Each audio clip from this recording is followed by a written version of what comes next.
அனைவருக்கும் வணக்கம். இப்போ வந்து பார்த்தீங்கன்னா, மார்க்கெட் நல்லா கீழ விழுந்துட்டுருக்கு. இத பார்த்து பயப்படாம, இதுக்கு முன்னாடி வரலாற்றின் பக்கங்கள நம்ம வந்து திருப்பி பார்த்து, இதுக்கு முன்னாடி வந்து ஸ்டாக் மார்க்கெட் எப்படிலாம் கிராஷ் ஆயிருக்கு, அது ரெக்கவர் ஆகறதுக்கு வந்து எவ்வளோ டைம் எடுத்திருக்கு, அப்படிங்கிற மாரி டேட்டாவ நம்ம எடுக்கிறது மூலமா, அஸ் அன் இன்வெஸ்டரா வந்து பார்த்தீங்கன்னா, நம்ம கொஞ்சம் கான்ஃபிடென்ட்டா இருக்க முடியும். இதுக்கப்புறம் இதுதான் நடக்க போகுது அப்படிங்கிற மாதிரியான ஒரு தெளிவு நமக்கு கிடைக்கிறதுக்கு வாய்ப்புகள் இருக்கு. அததான் வந்து பார்த்தீங்கன்னா, நம்ம ஃபுல்லா வந்து பேக் டெஸ்ட் பண்ண போறோம். ஆக்சுவலி நான் ஆல்ரெடி டேட்டா எடுத்து வச்சுட்டேன். அத நான் உங்களுக்கு வந்து தெளிவா சொல்லப் போறேன்.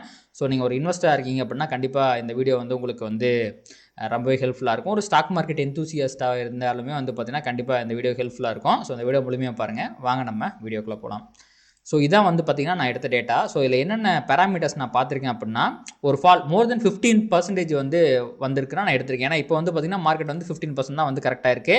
மோஸ்ட்லி வந்து பார்த்தீங்கன்னா, இந்த 10% ஃபால்லாம் ரொம்ப அக்கரன்ஸா அடிக்கடி வந்து வந்திருக்கு. ஆனா, இந்த 15%க்கு மேல வர ஃபால், 20%க்கு மேல வர ஃபால்லாம் வந்து பார்த்தீங்கன்னா, ரொம்ப ரேரா தான் வந்திருக்கு. நான் வந்து பேஸா எடுத்திருக்கிறது 15%க்கு மேல எத்தனை டைம் வந்து மார்க்கெட் ஃபால் ஆயிருக்கு. அது ஃபால் ஆவறதுக்கு எடுத்துக்கிட்ட காலகட்டங்கள், எத்தனை மாசம் வந்து அந்த ஃபால் வந்து நடந்திருக்கு. அந்த ஃபால்க்கு அப்புறமா மார்க்கெட் வந்து ரெக்கவரி ஆவறதுக்கு எத்தனை மாசங்கள் டைம் எடுத்திருக்கு. அதே மாதிரி மார்க்கெட் வந்து ரெக்கவர் ஆயிட்டு ஆல் டைம் ஹை தாண்டி போகும் பார்த்தீங்களா, அப்படி தாண்டி போனதுக்கப்புறம் எவ்வளோ பெர்சன்டேஜ் ரேலி ஆயிருக்கு. இப்படிங்கிற டேட்டாலாம் தான் வந்து பார்த்தீங்கன்னா, நான் கலெக்ட் பண்ணியிருக்கேன். இப்போ வந்து பார்த்தீங்கன்னா, 2000லிருந்து 2025 இப்போ வரைக்கும் வந்து பார்த்தீங்க அப்படின்னா, மார்க்கெட் வந்து 10 தடவை தான் வந்து 15%க்கு மேல வந்து கரெக்ட் ஆயிருக்கு. ஓகேங்களா. 2017ல மட்டும் 14.84% வந்து கரெக்ட் ஆயிருக்கு. நான் அதையுமே வந்து இதில் இன்க்ளூட் பண்ணியிருக்கேன். இப்போ இந்த 2000லிருந்தே நம்ம வந்து என்னென்ன நடந்துச்சு அப்படிங்கிறத பார்க்கலாம். அண்ட் அதுக்கு முன்னாடி நிஃப்டி அப்படிங்கிறது நம்ம மார்க்கெட்டில் இன்ட்ரடியூஸ் பண்ணப்பட்டது 1996ல தான். அதுக்கு மேலே தான் வந்து பார்த்தீங்கன்னா, நிஃப்டி வந்து இங்கே இன்ட்ரடியூஸ் ஆச்சு. நான் 2000லிருந்து ஒரு 4 வருஷம் கழிச்சு அந்த டேட்டா அப்படிங்கிறத நான் வந்து எடுத்திருக்கேன். முதல்ல பார்த்தீங்க அப்படின்னா, நடந்த கிராஷ் வந்து இதுதான் 2000ல் நடந்திருக்கு. இது வந்து பார்த்தீங்கன்னா, .com பபுள் அப்படிங்கிற ஒரு கிராஷ். இது வந்து பார்த்தீங்கன்னா, யூஎஸ் மார்க்கெட்டில் நடந்தது. அப்போ தான் இன்டர்நெட் அப்படிங்கிறது ஆரம்ப காலகட்டம். அப்போ வந்து .com அப்படிங்கிற பேரில் எந்த கம்பெனி இருந்தாலுமே கண்ணை மூடிட்டு அதோட வரவு செலவு பார்க்காம, அதோட ப்ராஃபிட்லாம் பார்க்காம கண்ண மூடிட்டு இன்வெஸ்டர்ஸ் நிறைய பேர் இன்வெஸ்ட் பண்ணாங்க. அதனால ஓவர் வேல்யூவேஷனுக்கு போயிட்டு ஒரு கிராஷ் அப்படிங்கிறது வந்துச்சு குளோபலா. அது இந்தியாவையும் பெரிய அளவில் வந்து பார்த்தீங்கன்னா பாதிச்சிச்சு. இங்கே பாருங்க, இந்த ஹையிலிருந்து இந்த லோ வரைக்கும் வந்து பார்த்தீங்கன்னா, நியர்லி 53% வந்து பார்த்தீங்கன்னா மார்க்கெட் வந்து கிராஷ் ஆயிருக்கு. இதுக்கு எடுத்துக்கிட்ட காலகட்டம் வந்து பார்த்தீங்கன்னா, 20 மாதம் கிட்டத்தட்ட வந்து பார்த்தீங்கன்னா, 2 வருஷத்துக்கு பக்கமாக மார்க்கெட் வந்து ஃபால் ஆயிருக்கு. இந்த ஃபாலை பார்த்தீங்கன்னாவே உங்களுக்கு தெரியும். உடனே சடன்னு இப்போ கோவிட்லாம் வந்து பார்த்தீங்கன்னா 3 மாதம் தான் ஃபால் ஆச்சு. ஆனால் பெரிய ஃபால் 50% ஃபால் வந்துச்சு. ஆனால் இது அந்த மாதிரிலாம் இல்லாமல் ஸ்லோவாக கிரைண்ட் ஆச்சு. 3 மாதம் ஒரு நல்ல பயங்கரமான ஃபாலு, அப்புறம் ஒரு ரெக்கவரி, அதுக்கப்புறம் ஃபாலு, அதுக்கப்புறம் ரெக்கவரி, அதுக்கப்புறம் ஃபாலு அப்படின்ட்டு ஸ்லோவாக கிரைண்ட் ஆகி வந்து பார்த்தீங்கன்னா, மார்க்கெட் அந்த 50% வந்து விழுந்துச்சு. அப்படி 50% விழுந்ததுனால தான் அது அந்த டைம் ஆஃப் ரெக்கவரி திருப்பி எடுத்துக்கிறது பார்த்தீங்களா, திருப்பி ஆல் டைம் ஹை போனது வந்து இந்த இடத்துல தான் போயிருக்கு. இதுக்கு எடுத்துக்கிட்ட காலகட்டம் வந்து பார்த்தீங்கன்னா 27 மாதம்.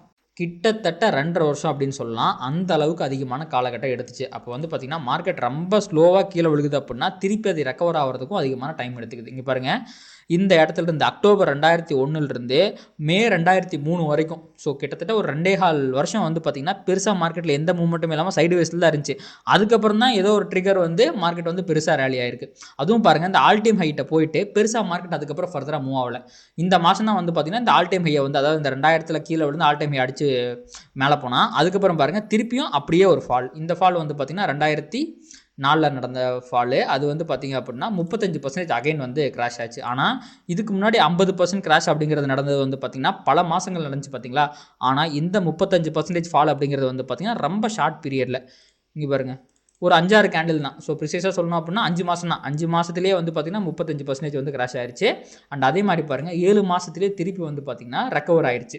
அப்போது இதை எப்படி நம்ம கணக்கில் எடுத்துக்கணும் அப்படின்னா, இங்கேருந்து பாட்டம்லேருந்து மார்க்கெட் மேலே போச்சு பார்த்தீங்களா, அது வந்து ஒரு 120% மேலே போயிருக்கு. பயங்கரமாக மேலே போனதுனால ஒரு சின்ன ரீட்ரேஸ்மெண்ட் அப்படிங்கிறது வந்துட்டு திருப்பியும் வந்து பார்த்தீங்கன்னா மார்க்கெட் வந்து ரேலியாக ஆரம்பிச்சிருச்சு அப்படின்னு தான் எடுத்துக்கணும். அப்போது இந்த கிராஷுக்கும் இந்த கிராஷுக்கும் உங்களுக்கு ஒரு நல்ல வித்தியாசம் தெரியும்னு நினைக்கிறேன். இது வந்து பார்த்தீங்கன்னா ஸ்லோ கிரைண்டிங்காக ரொம்ப நாள் எடுத்துக்கிட்டு கீழே விழுந்துச்சு. ரெக்கவர் ஆகிறதுக்கு ரொம்ப நாள் டைம் எடுத்துச்சு. இது வந்து ஃபாஸ்ட்டாக 3 மாதம் 4 மாதத்துலேயே கீழே விழுந்திருக்கு. 5 மாதம் ப்ரிசைஸ் சொல்லணும், 5 மாதத்தில் கீழே விழுந்திருக்கு. அண்ட் 7 மாதம் கிட்டத்தட்ட சேம் பீரியட்லேயே வந்து பார்த்தீங்கன்னா ரெக்கவர் ஆயிருக்கு.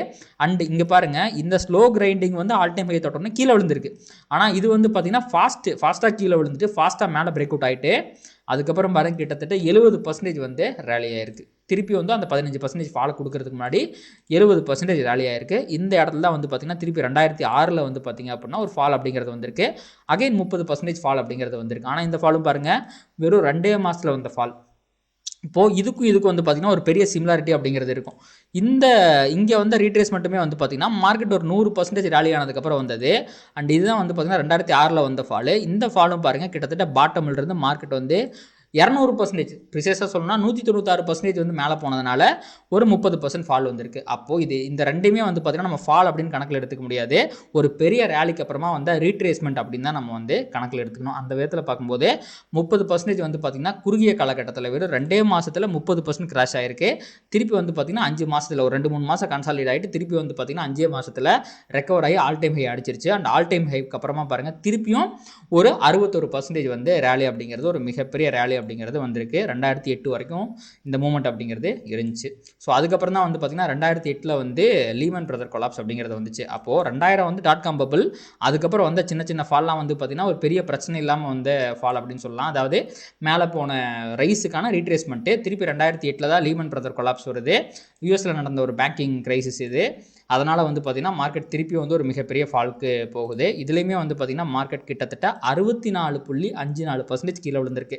வரலாற்றிலே நம்ம மார்க்கெட் வந்து இந்த அளவுக்கு கிராஷ் ஆனதுக்கு காரணம் வந்து பார்த்திங்கன்னா அமெரிக்காவில் நடந்த அந்த லீமன் பிரதர் கொலாப்ஸ் தான். ஸோ இது வந்து பார்த்திங்கன்னா 10 மாதத்துக்கு வந்து பார்த்திங்கன்னா மார்க்கெட் வந்து கீழே விழுந்திருக்கு. இதுக்கு முன்னாடி நடந்த 53% ஃபால் வந்து பார்த்திங்கன்னா 20 மாதத்தில் கீழே விழுந்திருக்கு. ஆனால் இது 10 மாதத்துலேயே கீழே விழுந்திருக்கு. அதை விட அதிகமாக 64.54%. அதுவும் பாருங்கள் இதுவுமே வந்து பார்த்திங்கன்னா கீழே வரும்போது பாருங்கள் என்னாச்சு, ரீட்ரேஸ்மெண்ட் ஆகிட்டு தான் கீழே போயிருக்கு. அப்படியே எடுப்பில் வந்து பார்த்திங்கன்னா கீழே விழுகல, ஸ்லோவாக கிரைண்ட் ஆகி தான் கீழே விழுந்திருக்கு. அண்ட் அகைன் பாருங்கள் ஒரு 5-6 மாதம் கீழே கன்சாலிடேட் ஆகிட்டு மெதுவாக தான் ஒரு இந்த இடத்துக்கு போனதுக்கப்புறம் ரொம்ப திருப்பி கன்சாலிடேட் ஆகிட்டு ரொம்ப டைம் எடுத்து தான் வந்து பார்த்திங்கன்னா மேலே போகுது. இது மேலே போகிறதுக்கு எடுத்துக்கிட்ட காலகட்டம் பாருங்கள் 25 மாதம். 10 மாதத்தில் கீழே விழுந்துட்டு 25 மாதம் ரொம்ப அதிகமான டைம் எடுத்து மேலே போயிருக்கு. அண்ட் அதே மாதிரி பாருங்கள் இந்த 25% மேலே போனதுக்கப்புறம் பாருங்கள் திருப்பியும் 0% ஆல் டைம் ஹையை போய் டச் பண்ணிவிட்டு திருப்பியும் வந்து பார்த்திங்கன்னா ஒரு ஸ்டீப் ஃபால். இந்த ஃபாலில் வந்து பார்த்திங்கன்னா திருப்பி அது பாருங்கள் ஒரு 28% வந்து கீழே விழுந்திருக்கு. 2008 கீழே விழுந்தது கஷ்டப்பட்டு முக்கி உங்களுக்கு 2010 நவம்பரில் தான் வந்து பார்த்திங்கன்னா ஆல் டைம் ஹை போகிறான். திருப்பியும் வந்து பார்த்திங்க அப்படின்னா அந்த ஆல் டைம் ஹைலேருந்து 28% வந்து கீழே விழுகிறான். அதுக்கு எடுத்துக்கிட்ட காலகட்டம் 14 மாதம். ஸோ இதுவுமே வந்து பார்த்திங்கன்னா ரொம்ப ஸ்லோ கிரைண்டிங்கான வந்து ஒரு ஃபால் தான். ஒரு ரீட்ரேஸ்மெண்ட் வருது திருப்பி கீழே போகிறான், ரீட்ரேஸ்மெண்ட் வருது கீழே போகிறான், அந்த மாதிரியே தான் வந்து பார்த்திங்கன்னா கீழே போச்சு. ஸோ அதுக்கும் வந்து பார்த்திங்கன்னா ரொம்ப ஸ்லோ கிரைண்டிங்காக தான் வந்து பார்த்திங்கன்னா திருப்பியும் வந்து மேலே ஏறி இருக்கு. அது ரெக்கவரிக்கு எடுத்துக்கிட்ட காலகட்டம் பாருங்கள் 22 மாதம் ஆயிருக்கு. அப்போ 2010-11 28% ஃபாலோ அப்படிங்கிறது ரொம்ப லேட்டாக இந்த 14% அப்படிங்கிறது வந்திருக்கு. அண்ட் அகைன் பாருங்கள் ரெக்கவரி 22. ஸோ ஆனால் இதில் வந்து பாருங்கள் உங்களுக்கு வந்து இந்த ஆல் டைம் ஹை வந்து பிரேக் அவுட் பண்ணதுக்கப்புறமா 36% வந்து பார்த்திங்கன்னா மார்க்கெட் வந்து மேலே போயிருக்கு. கிட்டத்தட்ட இந்த இடம் தான் வந்து பார்த்திங்கன்னா ஆல் டைம் ஹை வந்து அடிச்சு உடச்சிட்டு மேலே போச்சு அப்படின்னு சொல்லலாம். ஸோ திருப்பி வந்து பார்த்திங்கன்னா இங்கே பாருங்கள் 36%க்கு மேலே வந்து மார்க்கெட் மேலே போயிருக்கு. திருப்பி வந்து பார்த்திங்கன்னா 2015 இது வந்து எனக்கு சரியாக எந்த இன்சிடென்ட் அப்படிங்கிறது ஞாபகம் இல்லை. யூரோப்பியன் யூனியனில் நடந்த ஏதோ ஒரு ப்ராப்ளம் தான் இது. திருப்பி வந்து பார்த்திங்கன்னா மார்க்கெட் வந்து ஒரு ஃபால்குள்ளே போகுது. 2015 15 மார்ச்லேருந்து 16 பிப்ரவரி வரைக்கும் கிட்டத்தட்ட 25% ஃபால் வருது. ஒரு வருஷத்தில் நடந்த ஃபால் இது. ஓகேங்களா, 12 மாதத்தில் இது விழுந்திருக்கு. அண்ட் அகைன் ரெக்கவரிக்கு பாருங்கள் 13 மாதம் வந்து எடுத்திருக்கு. ஸோ இப்போ வந்து 12 மாதத்தில் இது விழுகுதுன்னா திருப்பி இது ஆல் டைம் ஹை போகிறதுக்கு 13 மாதம் ஆயிருக்கு. அதே மாதிரி இதுவுமே வந்து பார்த்திங்கன்னா ஒரு ஸ்லோ கிரைண்டிங்கான ஃபால் தான் அப்படின்னு சொல்லலாம். ஏன்னா இங்கே பாருங்கள் இங்கே ரீட்ரேஸ்மெண்ட் வந்திருக்கு, அகைன் பாருங்கள் இங்கே ரீட்ரேஸ்மெண்ட் வந்திருக்கு, ரீட்ரேஸ்மெண்ட் வந்து தான் வந்து விழுந்திருக்கான். ஸோ அதுவும் இல்லாமல் இங்கே பாட்டம்லேருந்து ஒரு செமையான ரைஸ் வந்துட்டு திருப்பி ரீட்ரேஸ்மெண்ட் ஆகிட்டு தான் வந்து எடுத்திருக்கான். அப்போது இதுவுமே வந்து பார்த்திங்கன்னா ஒரு இந்த ஒரு வருஷம் இருந்தாலுமே கிட்டத்தட்ட அதுக்கப்புறம் 1 2 3 4 5 ஒரு 6 மாதத்துலேயே வந்து பார்த்திங்கன்னா அதோட ஒரு 80% வந்து ரெக்கவர் பண்ணிட்டான். திருப்பி ஒரு சின்ன ஃபால்க்கு அப்புறம் தான் திருப்பி அவன் மேலே போயிருக்கான்.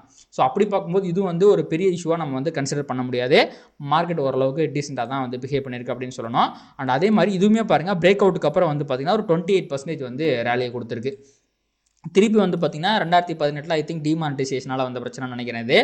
ஸோ மார்க்கெட் வந்து ஒரு 14.84% வந்து கீழே விழுந்துச்சு. வெறும் 2 மாதத்தில் தான் வந்து கீழே விழுந்துச்சு. ஐ திங்க் இது நினைக்கிறேன் இதுதான் 2 மாதத்தில் கீழே விழுந்துச்சு. அகைன் பாருங்கள் மார்க்கெட் வந்து கன்சாலிடேட் ஆகிட்டு திருப்பி வந்து ஒரு ஐ திங்க் 6 மாதத்தில் வந்து மேலே போயிட்டான். ஸோ இது வந்து பார்த்திங்கன்னா திருப்பி ஒரு மிகப்பெரிய ரேலியை கிரியேட் பண்ணியிருக்க வேண்டியது. ஆனால் 5.84% தான் வந்து பார்த்திங்கன்னா ஒரு ரேலியை மேலே கொடுத்துச்சு. அதுக்கப்புறம் கோவிட் கிராஷ் அப்படிங்கிறது உங்களுக்கு ஜான் 2020 வந்துருச்சு. மார்க்கெட் வந்து பார்த்திங்கன்னா 3 மாதத்தில் கிட்டத்தட்ட 40% வந்து ஃபால் வந்துருச்சு. இங்கே பாருங்கள் இங்கேருந்து செமையான ஒரு ஃபால் வந்துச்சு. ஆனால் இந்த ஃபாலுமே பாருங்கள் சடனாக பயங்கரமாக கீழே விழுந்ததுனால ரெக்கவரியும் வந்து பார்த்திங்கன்னா பயங்கரமாக ரொம்ப சூப்பராக வந்து மேலே வந்திருக்கு. 3 மாதத்தில் 39-40% விழுந்திருந்தாலுமே 8 மாதத்தில் வந்து பார்த்திங்கன்னா அது ஃபுல்லாக ரெக்கவர் ஆகிட்டு மார்க்கெட் வந்து மேலே போயிடுச்சு. அண்ட் அதுக்கப்புறம் திருப்பியும் வந்து பார்த்திங்கன்னா பிரேக் அவுட் ஆகிட்டு 46% வந்து மேலே போயிருக்கு. இங்கே பாருங்க, இங்கே பிரேக் அவுட் இருந்து செமையான ஒரு ரேலி கொடுத்துருக்கு. 2021 வரைக்கும், 20லேருந்து 21 வரைக்கும் ஒரு பெரிய ரேலி மேலே போயிருக்கு. அண்ட் அகைன் பார்த்தீங்க அப்படின்னா 21 அக்டோபரில் வந்து பார்த்தீங்கன்னா ஒரு ஃபால் அப்படிங்கிறது வந்திருக்கு. இந்த ஃபால்மே வந்து பார்த்தீங்கன்னா ஒரு 18% ஃபால் தான், பெரிய ஃபால்லாம் கிடையாது, 18% ஃபால் தான் வந்து வந்திருக்கு.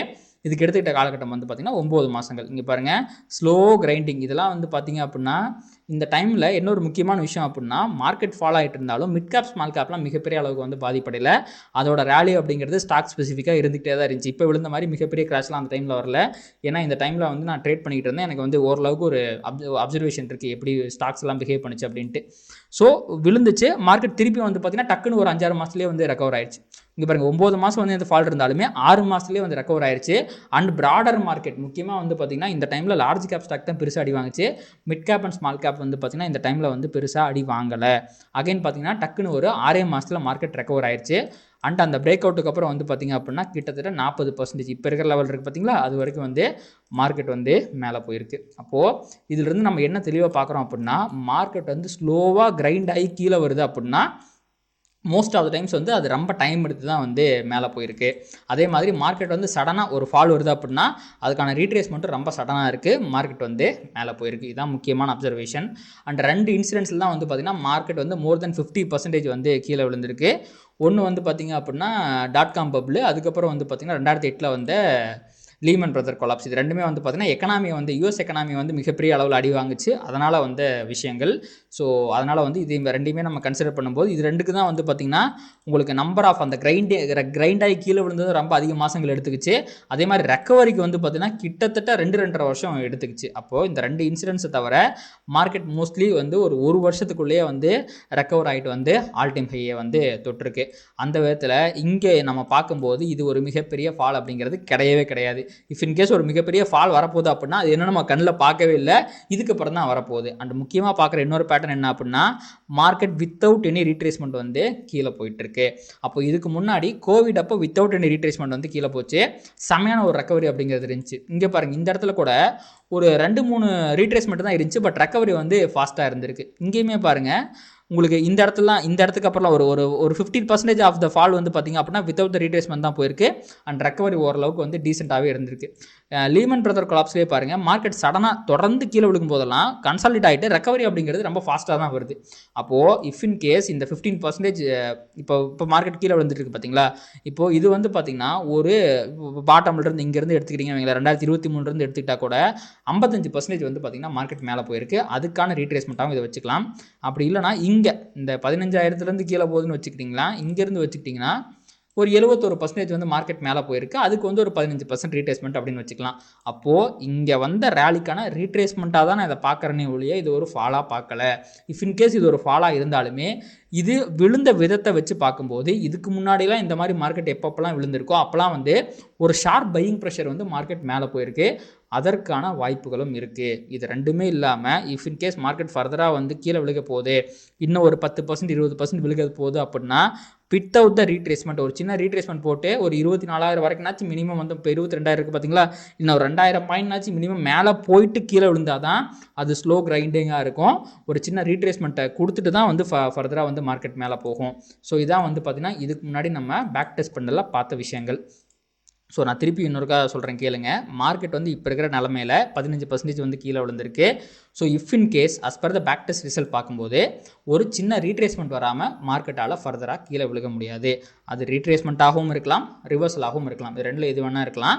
ஸோ சப்போஸ் ரிவர்சலாக இருந்துச்சு அப்படின்னா மார்க்கெட்டில் ஒரு சடனாக இன்னொரு 6 மாதத்துக்குள்ளேயே மேபி இந்த வருஷத்துக்குள்ளேயே கூட மார்க்கெட் ரெக்கவர் ஆகிட்டு ஆல் டைம் ஹையை தொடுறதுக்கான வாய்ப்புகளும் இருக்குது. ஸோ இதை வந்து பியூர் அண்ட் பியூர் டெக்னிக்கல் பேசிஸில் மட்டுமே நான் சொல்கிறேன். வேறு எந்த குளோபல் சினாரியோஸும் நான் உள்ளே கொண்டு வரவே இல்லை. இதுக்கு முன்னாடி நான் வரலாற்றில் பார்க்கும்போது எனக்கு இது நல்லா தெரிஞ்ச 2 விஷயங்கள் வந்து பார்த்திங்க அப்படின்னா ஒன்று .com பபிள், அதுக்கப்புறம் வந்து லீமன் பிரதர் கொலாப்ஸ், அதுக்கப்புறம் வந்து பார்த்திங்கன்னா கோவிட் கிராஷ். இந்த 3 விஷயங்களில் இந்த காரணத்தினால தான் மார்க்கெட் கீழே விழுந்துச்சு அப்படிங்கிறது தெரியும். ஆனால் இந்த டிமானிட்டைசேஷன் ஓரளவுக்கு தெரியும்னு வச்சுக்கங்களேன். ஆனால் 15 ஏன் விழுந்துச்சு, அப்போ எக்கனாமிக் ப்ராப்ளம் எப்படி இருந்துச்சு அப்படிங்கிறத எனக்கு தெரியல. ஆனால் பேஸ்ட் அந்த ப்ரைஸ் ஆக்ஷன் நான் சொல்கிறேன். ஒவ்வொரு தடவையுமே மார்க்கெட் வந்து ஒரு 30% 40% ஃபால் வந்திருக்கு அப்படின்னா இந்த மாதிரி கிராஷ் எல்லாம் ஆகலைங்க. மார்க்கெட் ரீட்ரேஸ்மெண்ட் கொடுத்துட்டு தான் வந்து கீழே விழுந்திருக்கான். அப்படி பார்க்கும்போது ஃபர்தராக இங்கே பாருங்கள் 1 2 3 4 5 மாதங்கள்லாம் வந்து தொடர்ந்து மார்க்கெட் விழுந்ததே இல்லை. ஸோ மோஸ்ட்லி இந்த மாதம் வந்து பார்த்திங்கன்னா மார்க்கெட் வந்து க்ரீனில் முடிக்கிறதுக்கு நிறைய வாய்ப்பு இருக்குது. இங்கேருந்து ஒரு மிகப்பெரிய ஃபாலை நான் வந்து எதிர்பார்க்கவில்லை. அதேமாரி வருது அப்படின்னா இது ஹிஸ்ட்ரியில் ஃபஸ்ட்டான டைமாக வந்து இருக்கிறதுக்கும் வாய்ப்பு இருக்குது. ஸோ அப்போ இங்கேருந்து ஒரு ரெக்கவரி வராமல் மார்க்கெட்டால் ஃபர்தராக கீழே விழுக முடியாது அப்படின்னு ஒரு கண்டிஷன் இருக்குது. அப்படி இல்லை அப்படின்னா மார்க்கெட் இங்கேருந்து ரெக்கவர் ஆகிட்டு மேலே போகிறதுக்கும் நிறைய வாய்ப்புகள் அப்படிங்கிறது இருக்குது. ஆக மொத்தத்தில் இந்த மார்ச் மாதம் மார்க்கெட் வந்து நெகட்டிவாக முடிக்கிறதுக்கான வாய்ப்புகள் ரொம்ப ரொம்ப கம்மியாக இருக்குது. மார்க்கெட்டில் ஒரு டீசென்ட் ரீட்ரேஸ்மெண்ட்டோ ரிவர்ஸலோ வரதுக்கான வாய்ப்புகள் தான் ரொம்ப அதிகமாக இருக்குது அப்படிங்கிறது தான் வந்து பார்த்திங்கன்னா டேட்டா சொல்கிற செய்தி. சப்போஸ் உங்களுக்கு இந்த ஷீட் வேணும் அப்படின்னா இதையுமே நான் வந்து டிஸ்கிரிப்ஷனில் கொடுக்குறேன், செக் அவுட் பண்ணி பாருங்கள். அண்ட் இந்த கண்டென்ட் உங்களுக்கு பிடிச்சிருக்கு அப்படின்னு நீங்கள் நினைக்கிறீங்க அப்படின்னா கண்டிப்பாக நம்ம சேனலை வந்து சப்ஸ்கிரைப் பண்ணிங்க.